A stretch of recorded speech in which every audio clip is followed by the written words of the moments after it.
Bismillahirrahmanirrahim. Assalamualaikum warahmatullahi wabarakatuh. Alhamdulillah wassalatu wassalamu ala Rasulillahi amma ba'd. Bapak Ibu sekalian, jamaah yang Allah muliakan. Alhamdulillah kita bersyukur kepada Allah Subhanahu wa taala atas semua limpahan karunia dan nikmat yang Allah berikan. Salawat serta salam semoga tersampaikan kepada Nabi besar Muhammad sallallahu alaihi wasallam, kepada keluarganya, para sahabatnya, dan untuk orang-orang yang setia menjalankan sunnah-sunnahnya hingga akhir zaman.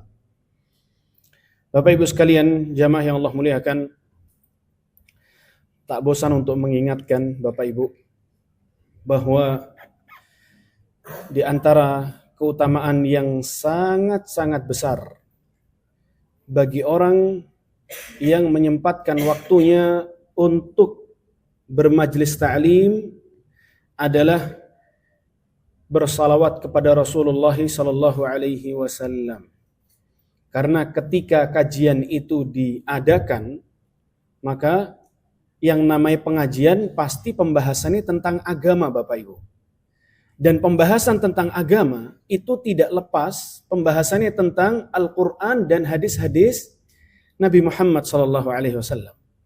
Maka di antara sunnah yang sangat dianjurkan sekali, bahkan beberapa riwayat hadis ada yang redaksinya sedikit ancaman mungkin bagi orang yang mendengar kata Nabi atau orang yang mendengar nama Muhammad atau mendengar orang lain bersalawat, maka sangat dianjurkan sekali dia untuk bersalawat kepada Rasul sallallahu alaihi wasallam. Ini menunjukkan bahwa yang namanya salawat kepada Rasul itu tidak harus dikhususkan majelis tertentu, tidak. Namun ketika kita bermajelis ta'lim, meski sejenak, yang namanya majelis ta'lim pasti ada pembahasan tentang, ada di sana dibahas hadis-hadis Nabi SAW, maka ini juga ladang pahala yang sangat luar biasa. Dan pasti jamaah Bapak Ibu sering mendengar Nabi SAW bersabda, Man shalla alayya wahidatan sallallahu alaihi biha ashra. Barang siapa yang bersalawat kepadaku satu kali, jadi Bapak Ibu dengar saya bilang sallallahu alaihi wasallam, kemudian dibalas juga dengan salawat sallallahu alaihi wasallam juga, maka ganjarannya adalah dia akan disolawati oleh Allah Subhanahu wa taala sebanyak 10 kali, Pak. Kalau salawatnya kita kepada Rasul jelas. Salawatnya malaikat, salawatnya Allah kepada Rasul jelas. Namun bagaimana salawatnya Allah Subhanahu wa taala kepada kita? Dan ini hanya berlaku bagi orang yang bersalawat kepada Rasul sallallahu alaihi wasallam. Arti salawatnya Allah kepada hambanya adalah Allah Subhanahu wa taala menyebut-nyebut nama hamba tersebut, Pak. Disebut-sebut oleh Allah Subhanahu wa taala di hadapan siapa? Di hadapan para malaikat makhluk Allah Subhanahu wa taala yang paling mulia di alam semesta ini. Dan kalau nama kita sampai disebut oleh sang raja, sampai disebut oleh presiden, maka ini satu pencapaian yang luar biasa, Pak. Berarti ada sesuatu yang dilakukan oleh kita yang mungkin raja atau penguasa itu sampai takjub kepada kita, sampai nama kita disebut di depan menteri-menterinya. Ini berarti orang bukan orang biasa. Ini berarti orang yang luar biasa, jemaah. Bagaimana kemudian kalau nama kita disebut-sebut oleh Allah Subhanahu wa taala di hadapan makhluknya yang paling mulia di alam semesta ini. Jamaah sekalian, Bapak Ibu yang Allah muliakan, kita akan membahas beberapa ayat di dalam surat At-Tur. Kalau Bapak Ibu ada yang punya aplikasi Al-Quran, bisa dilihat sambil disimak. Surat At-Tur ayat 21 sampai 28. Yang boleh kita beri tema ke surga bersama keluarga.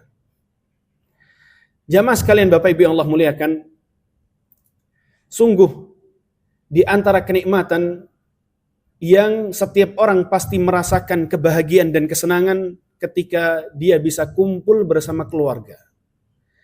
Momen bahagia yang tak tergantikan dengan teman dan sahabat. Kita lihat fenomena ya kaum muslimin di Indonesia yang menjadi adat atau rutinitas tahunan Bapak Ibu.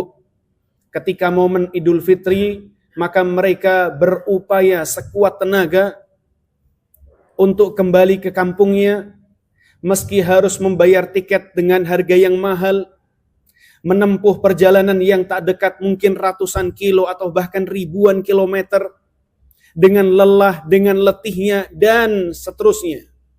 Semuanya itu dengan tujuan yang sama, yaitu bisa kumpul bersama keluarga. Dan semua kenikmatan yang bisa kita rasakan di dunia, dan salah satu kenikmatan itu adalah kumpul bersama keluarga Bapak Ibu. Kenikmatan yang bisa kita rasakan di dunia, kelak di surga akan ada kenikmatan tersebut. Kelak di surga akan ada kenikmatan yang pernah kita rasakan di dunia. Namun yang sama hanya namanya saja, Pak. Hakikatnya jauh pasti akan lebih nikmat kenikmatan di surganya Allah Subhanahu wa taala. Allah Subhanahu wa taala mengatakan di dalam Al-Qur'an, "Jannatu 'adnin yadkhulunaha wa man salaha min abaihim wa azwajihim wa dhurriyyatihim wal malaikatu yadkhuluna 'alaihim min kulli bab salamun 'alaikum bima sabartum fa ni'ma 'uqbad dar." Surga Aden yang dimasuki oleh orang-orang yang layak masuk ke dalam surga tersebut bersama bapak-bapak mereka, bersama pasangan-pasangan mereka, dan bersama anak cucu mereka. Wal malaikatu yadkhuluna 'alaihim min kulli bab, dan para malaikat masuk ke surga dan mengucapkan kepada mereka, kepada penghuni surga, salamun 'alaikum. Ya, keselamatan bagi kalian, fa ni'ma 'uqbad dar. Bima sabartum. Keselamatan bagi kalian atas apa yang kalian ya sabar ketika kalian hidup di dunia, fa ni'ma 'uqbad dar. Ya. Tempat kembali yang paling nikmat adalah surganya Allah Subhanahu wa taala. Kemudian di dalam surat At-Tur, Bapak Ibu sekalian, Allah mengatakan, "Walladzina amanu wattaba'athum dzurriyyatuhum biimanin alhaqna bihim dzurriyyatahum wama alatnahum min a'malihim min syai' kullu imri'in bima kasaba rahin." Kalau mungkin kita melihat terjemahan di dalam Al-Qur'an, mungkin agak kurang paham kita membaca terjemahan pada ayat ini. Namun mudahnya adalah walladzina amanu wattaba'athum dzurriyyatuhum biimanin, bahwa orang-orang yang beriman dan diikuti keimanan tersebut oleh anak cucu mereka, kelak oleh Allah Subhanahu wa taala akan kembali disatukan di surga. Akan kembali disatukan di surga. Baik. Allah Subhanahu wa taala mengatakan di dalam ayat ini bahwa orang-orang yang beriman ketika sudah masuk ke dalam surga, dan kalau seandainya keluarga atau di antara keluarga mereka ada yang tingkatan surganya berbeda dengan tingkatan surga yang dihuni oleh bapak atau orang tua mereka, maka keluarga yang tingkatan surganya itu di bawah akan diangkat oleh Allah Subhanahu wa taala dan menjadi ya kembali bersatu dan bertemu di tingkatan surga yang sama.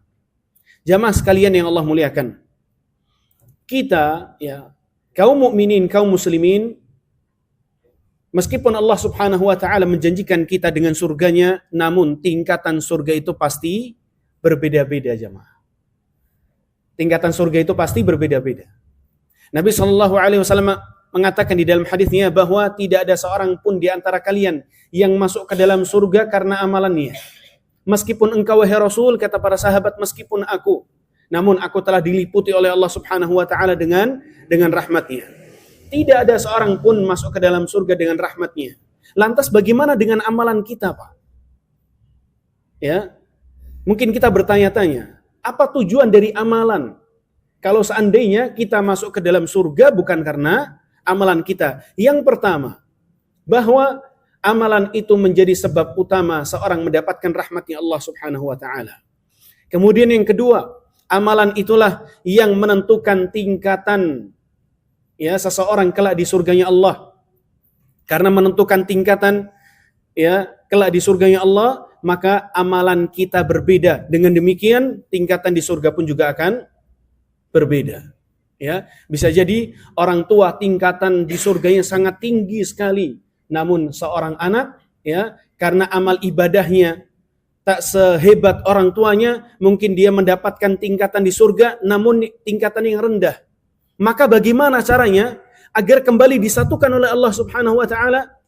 Kata Allah, ya, "Wa ma alatnahum min 'amalihim min syai'." Kata Allah Subhanahu wa taala, yang tingkatan surganya itu rendah akan diangkat oleh Allah Subhanahu wa taala dan disatukan kembali dalam satu tingkatan yang sama. Subhanallahil azim. Ya, kata Ibnu Katsir rahimahullah taala, "Wa hadza min barakati 'amalil aba." Dan ini merupakan keberkahan amalannya orang tua. Jadi ketika orang tuanya saleh sekali, akan tetapi dia memiliki anak yang mungkin tidak sesoleh orang tuanya, jika tingkatan di surganya berbeda, maka yang tingkatan rendah itu akan diangkat oleh Allah Subhanahu wa taala menjadi tingkatan yang sama. Dengan demikian kembali bersatu di dalam surganya Allah Subhanahu wa taala. Kemudian kata Allah, "Wa ma alatnahum min 'amalihim min syai', kullu imri'in bima kasaba rahin." Setiap orang terikat dan tergantung, ya, atau bahasa lainnya bahwa setiap orang tergadaikan dengan amalan, dengan usahanya yang dia amalkan di dunia. Allah Subhanahu wa taala menutup ayat ini dengan mengatakan bahwa setiap orang tergadaikan dengan usahanya di dunia, karena bisa jadi kita ya memahami bahwa sebagaimana ya seorang anak bisa disatukan oleh Allah Subhanahu wa taala di surga dengan orang tuanya meski tingkatannya berbeda, bisa jadi neraka pun juga sama. Bisa jadi neraka pun juga sama. Namun hal ini diluruskan oleh Allah Subhanahu wa taala bahwa tidak sama tingkatan orang di surga. Bukan berarti kalau ya seorang tingkatan di nerakanya tingkatan 10 misalnya. Kemudian keluarga atau saudaranya tingkatan di nerakanya di tingkat yang kelima. Bukan berarti kemudian untuk disatukan oleh Allah Subhanahu wa taala yang di atas diturunkan oleh Allah Subhanahu wa taala agar kembali bersatu di neraka. Tidak demikian. Mengapa? Karena neraka pembahasannya tentang keadilan Allah Subhanahu wa taala. Keadilan Allah Subhanahu wa taala. Artinya seseorang tidak akan dihukum oleh Allah kecuali dengan atas usaha yang pernah dia lakukan. Adapun surga, maka redaksinya bukan keadilan Bapak Ibu. Surga pembahasannya tentang luasnya rahmat Allah Subhanahu wa taala. Mengapa dikatakan ya surga merupakan bentuk luasnya rahmat Allah Subhanahu wa taala? Karena memang amal ibadah kita tak sebanding. Ya, jangankan dengan surga, amal ibadah kita tidak sebanding dengan nikmat dan karunia yang Allah Subhanahu wa taala berikan untuk kita di dunia, apalagi kemudian dengan surganya. Kemudian ayat yang berikutnya Allah mengatakan wa amdadnahum bifakihati wa lahmin mimma yashtahun. Allah Subhanahu wa taala menyebutkan di antara nikmat di surga adalah bahwa Allah juga memberikan kepada mereka buah-buahan dan daging-daging yang mereka akan senang ketika mereka memakannya. Yatanaza'una fiha ka'san la laghwun fiha wala ta'thim. Di antara nikmat surga adalah bahwa penghuni surga dapat ya atau penghuni surga diberi oleh Allah Subhanahu wa taala nikmat berupa minuman khamr. Minuman amr. Kalau di dunia diharamkan oleh Allah Subhanahu wa taala, namun kelak di surga justru salah satu nikmat yang paling nikmat adalah ketika seorang minum khamr. Ya, oleh karenanya salah satu sungai di surga adalah sungai yang mengalir di dalamnya minuman khamr jemaah. Lantas apa perbedaan antara minuman khamr di dunia dengan minuman khamr di akhirat? Perbedaannya adalah kata Allah la yusadda'una anha wa la yunzafun. Orang yang minum khamr di surganya Allah kelak di akhirat maka mereka tidak akan merasakan pusing dan mereka tidak akan mabuk. La laghwun fiha wala ta'thim di dalam ayat ini, ya. Mereka saling memberikan, saling menuangkan minuman khamar sesama mereka. Kumpul lagi bersama keluarga, ya. Kalau kita di dunia, ya, saling menuangkan minuman teh, kopi, air putih, maka di surga salah satu minuman yang paling lezat adalah minuman khamar. Ya, kata Allah Subhanahu wa taala, la laghwun fiha wala ta'thim. Orang yang minum khamar kelak di surga, maka dia, ya, bicaranya tidak akan membicarakan sesuatu yang tidak manfaat.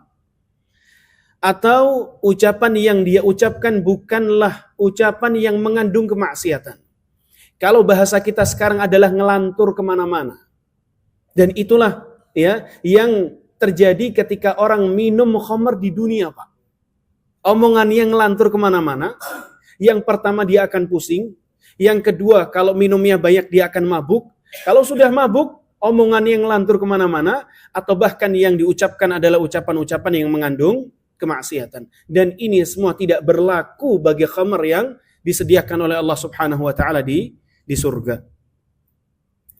Kemudian di antara kesempurnaan nikmat surga adalah Allah mengatakan wa yatufu alaihim ghilmanul lahum ka'annahum lu'lu'um maknun.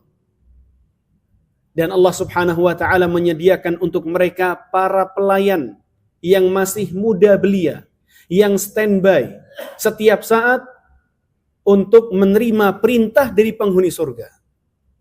Ya, pelayan yang masih muda, yang siap setiap saat untuk menerima perintah dari penghuni surga.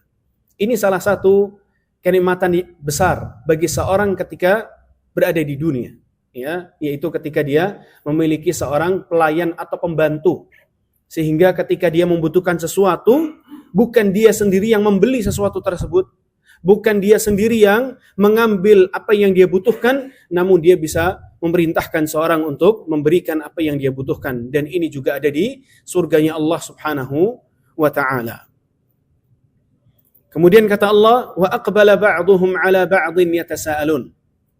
Kelak para penghuni surga, ya, mereka akan berkumpul bersama, kemudian saling tukar cerita, ya, atas apa yang mereka dapatkan dahulu di dunia.